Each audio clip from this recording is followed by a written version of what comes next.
Next topic है हमारे पास में electric field intensity due to a number of charge. अब हमारे पास में सिस्टम के अंदर बहुत सारे चार्ज पार्टिकल है। कोई सिस्टम है हमारे पास में, सिस्टम के अंदर सेंटर पर Q0 चार्ज पार्टिकल रखा गया है और उसके पास में Q1, Q2, Q3, Q4, Q5 and so on Qn तक चार्ज पार्टिकल है, जिसका Q0 से लेकर Q1 तक का डिस्टेंस R1 है, Q0 से Q तक का डिस्टेंस R2, Q0 से Q3 का distance R3 and so on Q0 से Qn का डिस्टेंस Rn है।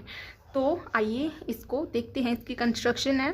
Let us consider a system of charges Q1, Q2, Q3 and so on Qn। हमारे पास में सिस्टम ऑफ चार्जेस है जो कि Q1, Q2, Q3 और Qn तक है। Suppose a unit positive test charge is at O। मान लीजिए कि हमारे पास में यूनिट पॉजिटिव टेस्ट चार्ज है जो कि O पोजीशन पर है, डेट इज सेंटर पर है।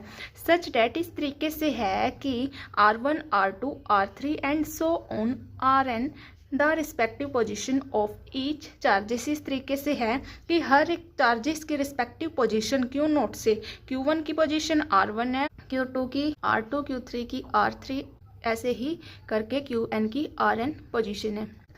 हमारे पास में फर्स्ट फोर्स हो जाएगी, पहली फोर्स होगी हमारे पास में F1 से डिनोट करेंगे 1/4πε0। जो पहली फोर्स है वो किस किस के बीच में लगेगी, वो लगेगी Q0 और Q1 टेस्ट चार्ज के बीच में, Q0 और Q1 के बीच में फोर्स लगेगी। तो आ जाएगा यहाँ पर Q0 Q1 divided by R²। R इनके बीच में डिस्टेंस कौन सा है, R1, तो आ जाएगा R1²। तो F2 का मतलब है जो सेकेंड Q2 चार्ज है और ये चार्ज Q0 के ऊपर जो फोर्स लगा रहा है, तो Q0 और Q2 के बीच में फोर्स और डिस्टेंस इसका R2, तो फोर्स हो जाएगी 1/4πε0 Q0 Q2 divide by R2²। ऐसे ही Fn की क्या हो जाएगी 1/4πε0 Q0 और Qn के बीच में है फोर्स, तो Q0 और Qn और इनके बीच में डिस्टेंस है Rn, तो Rn का स्क्वायर। और इलेक्ट्रिक फील्ड इंटेंसिटी पहले चार्ज के कारण इलेक्ट्रिक फील्ड इंटेंसिटी कितनी लगेगी, E1 से डिनोट कर देंगे पहले चार्ज की, E1 F1/Q0। ऐसे ही दूसरे चार्ज की हो जाएगी E2 F2/Q0, ऐसे करके एंड सो ऑन En तक जाएगी, जिसको हम सभी को डिनोट कर लेंगे Fn/Qnc। तो इतना हमने कर लिया था, फोर्स निकाल दी थी F1, F2 और Fn तक फोर्स निकाल दी थी। और जो इलेक्ट्रिक फील्ड इंटेंसिटी है उनकी भी ये वैल्यू आ चुकी थी। इलेक्ट्रिक फील्ड पहले फोर्स के कारण जो इलेक्ट्रिक फील्ड इंटेंसिटी लग रही थी वो F1/Q0 थी, दूसरे चार्ज के कारण जो इलेक्ट्रिक फील्ड इंटेंसिटी लग रही थी वो F2/Q0 थी, और ऐसे ही En चार्ज पार्टिकल के कारण जो इलेक्ट्रिक फील्ड इंटेंसिटी लगेगी वो Fn/Q0 होगी। तो जो ये वैल्यू है E1 के अंदर F1/Q0, F1 फोर्स की वैल्यू ये उठा करके यहाँ पर वैल्यू पुट कर देती हूँ। तो आइए देखिए कैसे करना है इसको। तो जो ये वैल्यू है E1 की, E1 यहाँ पर E1 की वैल्यू निकालते हैं हम। ऊपर क्या है फोर्स F1, फोर्स यहाँ पर फोर्स की वैल्यू यहाँ से उठाकर सेम वैल्यू उठाकर रख दो 1/4πε0 Q0 Q1 divided by R1 का स्क्वायर। नीचे क्या है Q0, तो नीचे यहाँ पर आ जाएगा Q0, तो यहाँ पर Q0 से Q0 कैंसिल आउट हो जाएगा। तो E1 की वैल्यू क्या बचेगी हमारे पास में 1/4πε0। ऊपर Q0 तो कैंसिल आउट हो गया, तो हमारे पास में यहाँ पे बचेगा Q1 डिवाइडेड बाय R1 का स्क्वायर। और यहाँ पर डायरेक्शन शो करने के लिए R1 कैप डिनोट कर देते हैं। R1 कैप का कोई मतलब नहीं है, R1 कैप से जस्ट E1 इलेक्ट्रिक फील्ड की डायरेक्शन पता चलेगी। तो ऐसे ही E2 की वैल्यू आ जाएगी हमारे पास में। E2 की वैल्यू कैसे आएगी, E2 जो ये इलेक्ट्रिक फील्ड इंटेंसिटी है, यहाँ पर F2 ऊपर वैल्यू, ये सेम F2 की वैल्यू यहाँ से उठा करके यहाँ पर वैल्यूज पुट कर देते हैं। पुट करने के बाद में Q0 से डिवाइड कर देते हैं। Q0 से जब इसको डिवाइड करेंगे तो Q0 से ऐसे ही सेम Q0 कैंसिल आउट हो जाएगा। तो कैंसिल आउट होने के बाद में हमारे पास में जो बचेगा वो मैं लिख देती हूँ। बचेगा हमारे पास में 1/4πε0, यहाँ पर Q1 बचा था तो यहाँ पर बचेगा Q2 डिवाइडेड बाय R1 का स्क्वायर था, तो यहाँ पर हो जाएगा R2 का स्क्वायर इनटू में डायरेक्शन शो करेंगे R2 कैप। सेम इसी तरीके से En इलेक्ट्रिक फील्ड की इंटेंसिटी होगी हमारे पास में 1/4πε0 Qn बाय Rn का स्क्वायर, और डायरेक्शन शो करने के लिए Rn कैप।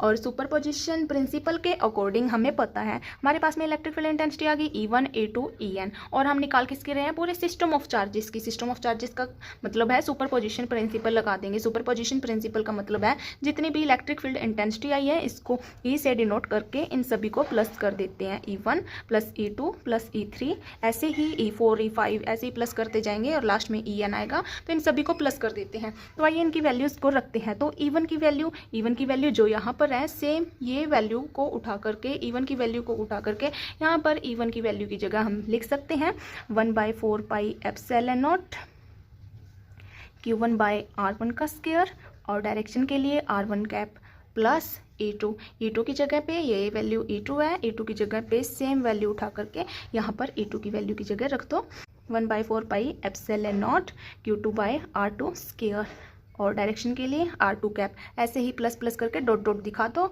और लास्ट में क्या है EN की वैल्यू रख दो। EN की वैल्यू क्या है हमारे पास में, ये सेम उठा करके सेम वैल्यू यहाँ पर रख दो 1/4 pi epsilon naught QN by RN square, direction के लिए RN कैप। तो इसके अंदर देखिए 1/4 पाई एप्सिलॉन नॉट इसके अंदर भी है, 1/4 पाई एप्सिलॉन नॉट इसके अंदर भी है, 1/4 पाई एप्सिलॉन नॉट, ऐसे ही सभी टर्म के अंदर 1/4 पाई एप्सिलॉन नॉट है। तो 1/4 पाई एप्सिलॉन नॉट को कॉमन ले लो, यहाँ पर कॉमन आ गया तो अंदर क्या बचा हमारे पास में Q1 बाय R1 का स्क्वायर, लिख दो Q1 बाय R1 का स्क्वायर और R1 कैप, प्लस ये भी बाहर चला गया, क्या बचा Q2 बाय R2 का स्क्वायर R2 कैप, प्लस ऐसे डॉट डॉट करके, और लास्ट में क्या बचा हमारे पास में, ये भी 1/4 एप्सिलॉन नॉट बाहर चला गया QN बाय RN का स्क्वायर RN कैप, ये हमारे पास में इसके अंदर बचा है। इसके बाद में भी जो 1/4 पाई एप्सिलॉन नॉट है इसको सेम उतारो, 1/4 पाई एप्सिलॉन नॉट को सेम उतारो, और जो ये वैल्यू है 1 से शुरू हो रही है, जैसे Q की value Q1 Q2 Q3 Q4 Q5 ऐसे चलता जाएगा, Q1 तक का जाएगा, और R की वैल्यू भी R1 square R2 square R3 square ऐसे ही चलता जाएगा, RN स्क्वायर तक जाएगा, और ऐसे ही कैप वाली भी R1 cap R2 cap R3 cap. तो इसको मैं समीशन से डिनोट कर देती हूँ, जहाँ पर इसको मैं जहाँ पर ये न्यूमेरिकल वैल्यू को मैं I से डिनोट कर देती हूँ, और I की वैल्यू कहाँ से कहाँ तक जा रही है, 1 से शुरू होकर के N तक जा रही है, और इसको सिंबल की फॉर्म में लिख देती हूँ मैं QI बाई RI का स्क्वायर इनटू में RI कैप। ये था हमारे पास में एक्सप्रेशन जो कि हमें निकालना था।